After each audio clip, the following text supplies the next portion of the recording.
Assalamualaikum warahmatullahi wabarakatuh. Pada presentasi kali ini kami akan membahas terkait hasil wawancara kami terhadap salah satu guru penggerak yang ada di SMK Negeri 1 Mojosongo, yaitu seputar pembelajaran berdiferensiasi. Perkenalkan, kami dari kelompok 3 yang beranggotakan 6 orang, yaitu saya sendiri Andi Dwi Asayati, Darang Mutiara Milan Kitnam, Hajar Hanif Nisrina, Lutfia Ayu Khairunisa, Nufa Hurriyatun Nasiha, dan Rahadatul Aisyah. Pembelajaran diferensiasi merupakan salah satu cara untuk memenuhi kebutuhan setiap peserta didik. Karena pembelajaran ini adalah proses belajar mengajar yang memfasilitasi peserta didik dalam mempelajari materi pelajaran sesuai dengan kemampuan, minat, dan kebutuhan masing-masing peserta didik, sehingga mereka tidak merasa gagal dalam pengalaman belajarnya. Strategi pembelajaran berdiferensiasi. Strategi pembelajaran berdiferensiasi merupakan sebuah pendekatan dalam proses pembelajaran yang berfokus pada kebutuhan peserta didik. Strategi ini membuat pendidik menyesuaikan materi dan kegiatan pembelajaran berdasarkan kompetensi tiap peserta didik. Strategi pembelajaran berdiferensiasi dapat dilakukan dengan 3 bentuk, yaitu 1. Diferensiasi konten, 2. Diferensiasi proses, dan 3. Diferensiasi produk. Selanjutnya adalah hasil wawancara guru penggerak. Narasumber guru penggerak yaitu Ibu Prita Widyastuti SPSI sebagai guru mata pelajaran bimbingan dan konseling di Program Keahlian Pengawasan Mutu dan Hasil Pertanian atau PMHP di SMK N1 Mojosongo Boyolali. Bagaimana pendapat Ibu terkait pembelajaran berdiferensiasi? Menurut Ibu Prita, pembelajaran berdiferensiasi merupakan pembelajaran yang beragam, yang menyesuaikan dengan kebutuhan peserta didik seperti kesiapan belajar, minat, dan profil belajar peserta didik. Pembelajaran berdiferensiasi terdiri dari konten, proses, dan produk. Konten berarti penyampaiannya. Media yang kita sampaikan disesuaikan dengan minat dan profil belajar peserta didik. Misal, jika memiliki gaya belajar visual, berarti penyampaian materi harus dilakukan melalui presentasi. Salah satu aplikasi yang digunakan untuk presentasi adalah PowerPoint. Jika auditori, melalui penyampaian materi secara langsung kepada peserta didik, contohnya metode ceramah yang disampaikan oleh guru. Jika kinestetik, berarti mempraktikkan atau memperagakan secara langsung kepada peserta didik.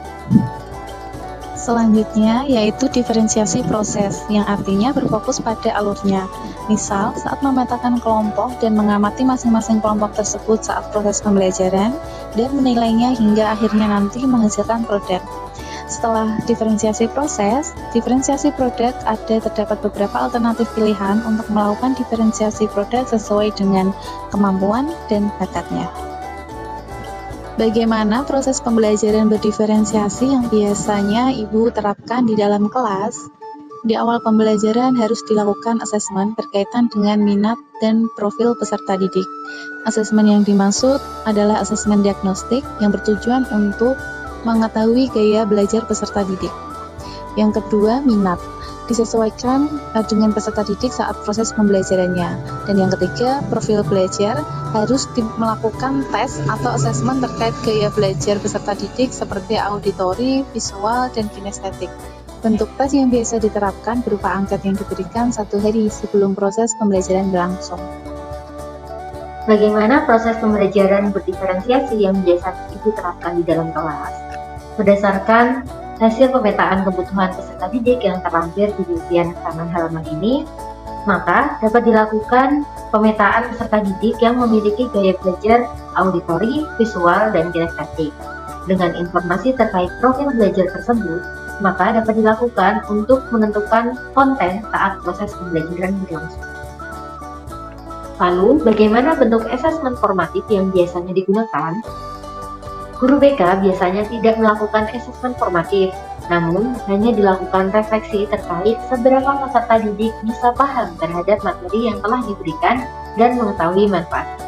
Penilaiannya biasanya hanya berupa angket. Berikut merupakan contoh angket penilaian dari guru BK. Lalu, bagaimana bentuk asesmen sumatif yang biasanya digunakan? Penilaian sumatif yang dibuat biasanya dalam bentuk refleksi. Misalkan, mengetahui bagaimana manfaat terhadap pelayanan yang telah diberikan dan apa yang akan dilakukan ke depannya. Bentuknya dapat berupa angket, dengan pilihan jawaban setuju atau tidak. Laporan akhir yang biasanya diberikan ialah berupa nilai sikap yang akan diterima oleh peserta didik. Berikut di bagian kanan adalah contoh penilaian sumatif pada mapel BK. Bagaimana dengan bentuk atau format modul pembelajaran berdiferensiasi? Apakah sama dengan modul pada umumnya? Yang pertama, harus dilakukan terlebih dahulu asesmen awal, kemudian pemetaan peserta didik berdasarkan profil belajar peserta didik. Dalam modul pembelajaran berdiferensiasi terdapat konten, proses, dan produk. Misalnya, pada materi pembelajaran bullying. Contoh diferensiasi produk yang biasanya digunakan ialah menggunakan poster terkait dengan bullying. Poster ini dapat dibuat oleh peserta didik melalui aplikasi Canva dan lain-lain bergantung dari minat peserta didik. Dalam modul pembelajaran berdiferensiasi, minimal harus terdapat satu aspek, misalnya dari konten, proses, atau produk. Penilaian yang diberikan kepada peserta didik harus beragam disesuaikan dengan karakteristik dan kebutuhan peserta didik tersebut. Berikut ini adalah contoh karya peserta didik dalam pembelajaran berdiferensiasi. Standar penilaian apa yang biasa diterapkan untuk menentukan kemampuan awal peserta didik? Pada mata pelajaran BK, biasanya guru bekerja sama dengan guru mata pelajaran lain untuk mengetahui kemampuan awal peserta didik. Penilaian yang dilakukan berbasis sikap, bukan kognitif. Misalnya penilaiannya bisa digunakan angket yang berisi jawaban ya atau tidak. Dalam BK terdapat 4 layanan yang disediakan, yakni yang pertama adalah layanan klasikal atau masuk kelas. Kemudian ada layanan bimbingan kelompok dengan pemilihan arah karir, konseling kelompok atau masalah yang dihadapi oleh beberapa peserta didik dikumpulkan, kemudian dibahas dan dicarikan solusi terhadap permasalahan tersebut. Kemudian lain terakhir adalah bimbingan individu. Nah, jika berdasarkan kebutuhan siswa pada pembelajaran diferensiasi pada mata pelajaran BK, siswa yang memiliki masalah tertentu saja yang akan diberi bimbingan konseling lebih mendalam. Tantangan apa yang biasa dihadapi dalam proses pembelajaran berdiferensiasi? Tantangan yang biasa dihadapi adalah pembelajaran yang diterapkan ini harus menyesuaikan dengan karakteristik dan kebutuhan peserta didik yang sangat beragam. Selanjutnya yaitu teknologi yang biasanya digunakan untuk mendukung pembelajaran berdiferensiasi. Teknologi yang digunakan menggunakan software assessment seperti analisis tugas perkembangan atau ATP, alat ungkap masalah atau AUM terkomputerisasi, dan software tes psikologis yang telah dikembangkan.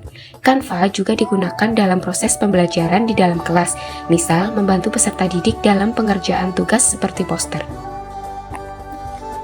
Jadi, kesimpulan yang dapat diambil adalah yang pertama, pembelajaran berdiferensiasi sangat penting karena memberikan pendekatan yang lebih personal dan sesuai dengan kebutuhan, minat, serta kemampuan peserta didik. Yang kedua, pembelajaran berdiferensiasi dapat menerapkan strategi seperti diferensiasi konten, diferensiasi proses, dan diferensiasi produk. Asesmen dalam pembelajaran berdiferensiasi juga berperan penting untuk mengevaluasi kebutuhan dan perkembangan siswa.